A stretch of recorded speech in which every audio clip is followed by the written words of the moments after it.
ഞങ്ങൾ ആദ്യം രണ്ട് ധ്രുവത്തിലായിരുന്നു. പിന്നീട് ഞങ്ങൾക്ക് യോജിക്കാൻ പറ്റാവുന്ന ഒട്ടേറെ മേഖലകളുണ്ട്, പ്രത്യേകിച്ച് വികസന കാര്യങ്ങൾ.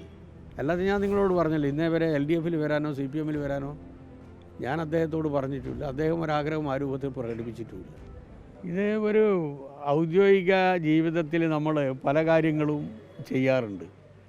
പക്ഷേ ചില കാര്യങ്ങൾ മനുഷ്യൻ്റെ മനസ്സിൽ എപ്പോഴും തങ്ങി നിൽക്കാറില്ല. എന്നാൽ ചിലത് തങ്ങി നിൽക്കും.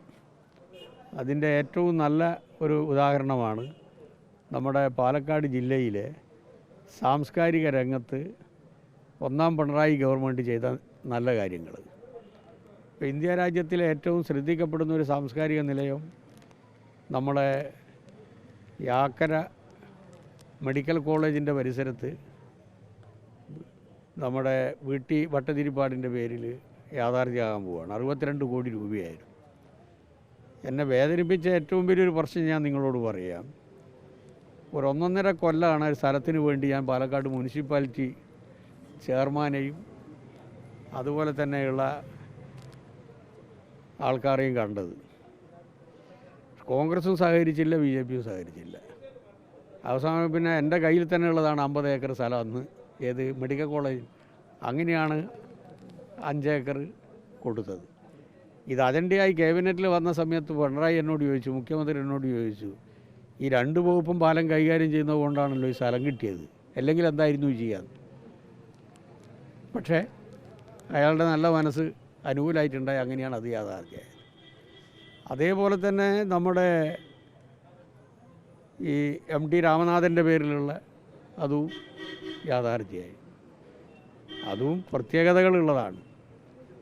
അദ്ദേഹത്തിൻ്റെ മകൻ അമേരിക്കയിൽ നിന്ന് വന്നിട്ടാണ് ആ ഉദ്ഘാടന പ്രസംഗത്തിൽ, മുഖ്യമന്ത്രിയാണല്ലോ ഉദ്ഘാടനം ചെയ്ത്, അക്ഷരാർത്ഥത്തിൽ കരഞ്ഞു അയാൾ. അതുപോലെ തന്നെ എൻ്റെ ശല്യം വല്ലാതെ സഹിക്കേണ്ടി വന്ന ഒരു അധ്യാപകനായിരുന്നു ബ്രണ്ണൻ കോളേജിൽ പഠിക്കുമ്പോൾ പക്ഷിശാസ്ത്രജ്ഞനായിട്ടുള്ള നീലകണ്ഠ സാറ്, ഇന്ദുയൂടൻ. അവസാനം പ്രിൻസിപ്പാൾഷിപ്പ് റിവേർട്ട് ചെയ്ത് അയാൾ വന്ന നമ്മളെ യൂണിവേഴ്സിറ്റി കോളേജിൽ തന്നെ തിരിച്ചു പോവുകയാണ് ചെയ്തത്. അപ്പോൾ ഒരു കുറ്റബോധം കൊണ്ട് ഒരു ഗുരുദക്ഷിണ എന്നുള്ള രൂപത്തിലാണ് പിന്നീട് ഞാൻ മന്ത്രിയായ സമയത്ത് അദ്ദേഹത്തിൻ്റെ പേരിലൊരു സാംസ്കാരിക നിലയം തുടങ്ങാൻ തീരുമാനിച്ചത്. മയിൽ സങ്കേതത്തിന് അദ്ദേഹത്തിൻ്റെ പേരും കൊടുത്തു. OVG വിജയൻ സ്മാരകത്തിന് ഏതാണ്ട് 7.5 കോടി രൂപയാണ് ചെലവഴിച്ചത്. നമ്മുടെ റൈറ്റേഴ്സ് വില്ലേജ് അവിടെ യാഥാർത്ഥ്യമായി. യഥാർത്ഥത്തിൽ ഒരു 10 കോടി രൂപയുടെ ഒരു പദ്ധതിയായിരുന്നു നമ്മളെ ഈ കോട്ടായി വൈദ്യനാഥ ഭാഗവതരുടെ പേരിലുള്ള ഒരു സാംസ്കാരിക സമുച്ചയം. പക്ഷേ ഒരാൾ കേസ് കൊടുത്ത് അതങ്ങ് സ്തംഭിച്ചു പോയി. അല്ലെങ്കിൽ അതും കേരളത്തിൽ ഏറ്റവും നല്ലൊരു സ്ഥാപനമാക്കി മാറ്റാൻ നമുക്ക് കഴിയുമായിരുന്നു. ഇതേപോലെ തന്നെയാണ് ഒളപ്പമണ്ണേൻ്റെ സ്ഥലം പാലക്കാട് കിട്ടാത്തത് കൊണ്ടാണ് ഇവിടെ ഇറിഗേഷൻ സ്ഥലത്ത് ബഹുമാനപ്പെട്ട കൃഷ്ണൻകുട്ടി മന്ത്രിയായിരിക്കുന്ന സമയത്ത് സഹായിച്ചത്. അതും യാഥാർത്ഥ്യമായി. ഇപ്പോൾ യഥാർത്ഥത്തിൽ നമ്മുടെ ജില്ലയിൽ വെച്ചാണല്ലോ വീണഭൂവിന് രൂപം കൊടുത്തത് മഹാകവി കുമാരനാശാൻ. യഥാർത്ഥത്തിൽ ഈ ഗവൺമെൻറ് ആലോചിക്കേണ്ട ഒരു കാര്യം ഞാൻ ബഹുമാനപ്പെട്ട സാംസ്കാരിക വകുപ്പ് മന്ത്രിൻ്റെ ശ്രദ്ധയപ്പെടുത്താൻ ഉദ്ദേശിക്കുന്നുണ്ട്. ഈ ജേനുമേട് വെച്ചാണ്, ഒളപ്പമണ്ണ താമസിച്ച വീട്ടിൻ്റെ അടുത്ത് വെച്ചാണ് വീണഭൂവിന് രൂപം കൊടുത്തത്. അവിടെ എവിടെയെങ്കിലും കുമാരനാശാൻ്റെ പേരിൽ എന്തെങ്കിലും ഒരു സ്മാരകത്തിന് സാധ്യതയുണ്ടോ എന്നുള്ളത് നോക്കേണ്ടതാണ്. പിന്നെ ഒട്ടേറെ സാംസ്കാരിക രംഗത്ത് നമുക്ക് ചെയ്യാൻ കഴിഞ്ഞിട്ടുണ്ട്. എല്ലാ കാര്യങ്ങളെ സംബന്ധിച്ച് ഞാനിവിടെ പറയുന്നില്ല. ഇത് ഒരു കക്ഷി രാഷ്ട്രീയത്തിന് അതീതമായി ഒരു നല്ല മനസ്സുകളുടെ ഉടമകൾക്ക് ഒന്നായി ചേരാനും കാര്യങ്ങൾ ഉള്ളു തുറന്ന് സംസാരിക്കുന്നതിനും അവരവരുടെ സ്വതന്ത്രമായിട്ടുള്ള അഭിപ്രായങ്ങൾ രേഖപ്പെടുത്തുന്നതിനും അവരുടെ വീടുകളിലുള്ള കുട്ടികളുടെ കഴിവ് പ്രകടിപ്പിക്കുന്നതിനും പ്രദർശിപ്പിക്കുന്നതിനും പൊതുസമൂഹത്തിൻ്റെ മുമ്പിൽ അങ്ങനെയുള്ള കുട്ടികളെ വളർത്തിക്കൊണ്ടുവരുന്നതിനും ഈ കേന്ദ്രം സഹായിക്കും.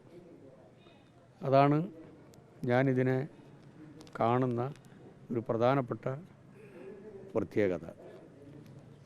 ഇപ്പോൾ പ്രത്യേകിച്ച് ഗ്രാമപഞ്ചായത്ത് നല്ല സമീപനമാണ് സ്വീകരിക്കുന്നത്. കേരളത്തിൽ ഈ രൂപത്തിലുള്ളൊരു ഗ്രാമപഞ്ചായത്ത് ഉണ്ടാവുമെന്ന് സംശയമാണ്.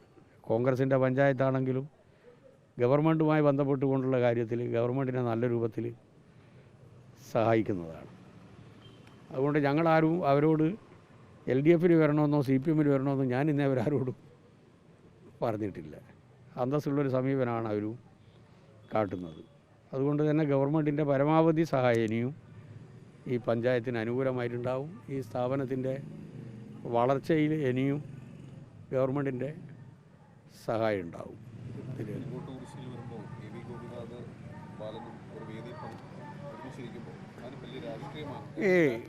ഒന്നുമില്ല. കാരണം അയാൾ കോൺഗ്രസിൻ്റെ ശക്തനായിട്ടുള്ള നേതാവായിരിക്കുന്ന സമയത്ത് തന്നെ ഞങ്ങൾ ആദ്യം 2 ധ്രുവത്തിലായിരുന്നു. പിന്നീട് ഞങ്ങൾക്ക് യോജിക്കാൻ പറ്റാവുന്ന ഒട്ടേറെ മേഖലകളുണ്ട്, പ്രത്യേകിച്ച് വികസന കാര്യങ്ങൾ. അതിൽ മാന്യമായിട്ടുള്ള സമീപനം അദ്ദേഹം കാട്ടി.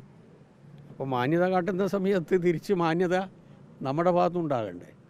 അല്ലാതെ ഞാൻ നിങ്ങളോട് പറഞ്ഞല്ലോ, ഇന്നേ വരെ LDFിൽ വരാനോ CPMൽ വരാനോ ഞാൻ അദ്ദേഹത്തോട് പറഞ്ഞിട്ടില്ല. അദ്ദേഹം ഒരാഗ്രഹം ആ രൂപത്തിൽ പ്രകടിപ്പിച്ചിട്ടുമില്ല.